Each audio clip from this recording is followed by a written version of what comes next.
Good morning to you. It is great to be here in St. John and talking to the people of St. John. I will introduce Ron in just a second, but the reason Ron and I are chatting this morning is because we're talking about the workforce population. And when you look at Atlantic Canada on a whole, this is an aging population with a very low birth rate. So that makes this region, more vulnerable and more reliant on people coming in and working in the workforce here to fill the labor force. But Ottawa, as we know, has just put a cap on immigration rates. So I want to talk about this. This is Ron Marcolin. You're the Divisional VP with the Canadian Manufacturers and Exporters. It's great to have you here this morning. Thank you, and welcome to St. John and the Reversing Falls. It's a really incredible spot, and it's an appropriate spot to be talking about industry and workforce, as we're outside, the pulp and paper mill.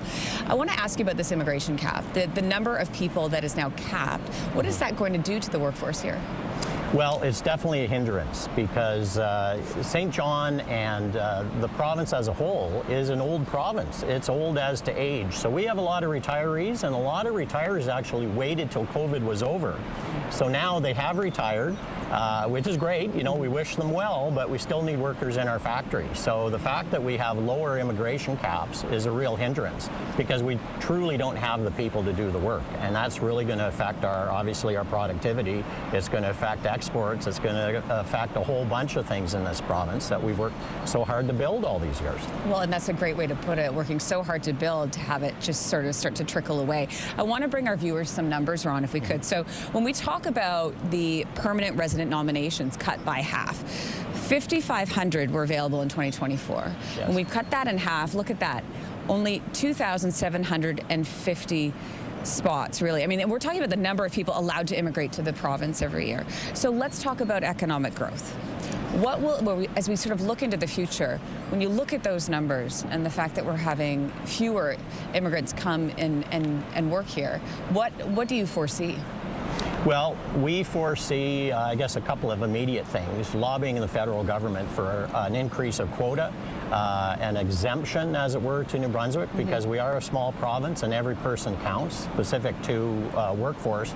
And by the way, we are talking, obviously, the plant workforce, the people in the factories, like the one across the river here, but also back office. We have limited amount of office workers and accountants and all the various people that make the other piece of this puzzle work together as well. So we're working on it from a policy perspective.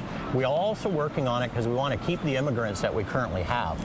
And that's so key. And I want to ask you about that, because it's one thing to have the job and for people to come and work here, but to have people stay here, plant roots here, grow their families here, have their communities here. What do you think needs to be done to incentivize people to really stay and work here in New Brunswick? Well, you mentioned families, and I think it's very fair to say that we attempted, I say, to keep a lot of the Syrian families that came here a number of years ago, 12 to 15 years ago. And we weren't overly successful. So what we decided to do was do a group maritime hug. And what does that mean? What does that mean, Ron? Well, that means having focus on their families, as you mentioned, have a buddy system from people that are within their own community. So in other words, Ukrainian people helping Ukrainian people with a Canadian content. Now what we have found is a lot of Ukrainians have stayed in the province of New Brunswick. They have a great work ethic. They are very highly skilled. They work both in the factories and, as I say, in the back office. We have a Ukrainian community here. We have now grocery stores here and restaurants that cater to, obviously, Canadians and other Ukrainians. But the point is, with the buddy system, it works out quite well by the fact that they are assimilating well in the community, but they're also having a bit of a taste of home, which is a very good and positive thing to retain the immigrants in New Brunswick. That is so important. You call it maritime hug, is that what you said? Yes. Yeah, to feel connected, to feel like you're part of something and you're contributing, that sense of community is really important. I want to ask you, Ron, about one last thing, and that are the provincial barriers when it comes to trade. Yes. This idea of free trade, in the Atlantic region. What are your thoughts on that? Well, I think it's very fair to say we've been attempting to get barriers of trade reduced for years. And finally, we are getting the reduction of trade barriers. We actually are getting it up the priority scale. We have a lot to give the rest of the country, and vice versa, in all fairness. We shouldn't be competing amongst ourselves with a barrier of a province between us. We do still have some work to do, but the point is it has got the attention of all the various governments. It certainly has got the attention of industry. I think it's very fair to say, certainly in strife, times like this, with obviously Trump and tariffs, we need to look outside the box. This is one thing is quite frankly an easy win. Feels like that. It does. Yeah, and it does. you know, there's a lot of red tape. We can eliminate red tape. There's a lot of regulations. We also can eliminate regulations.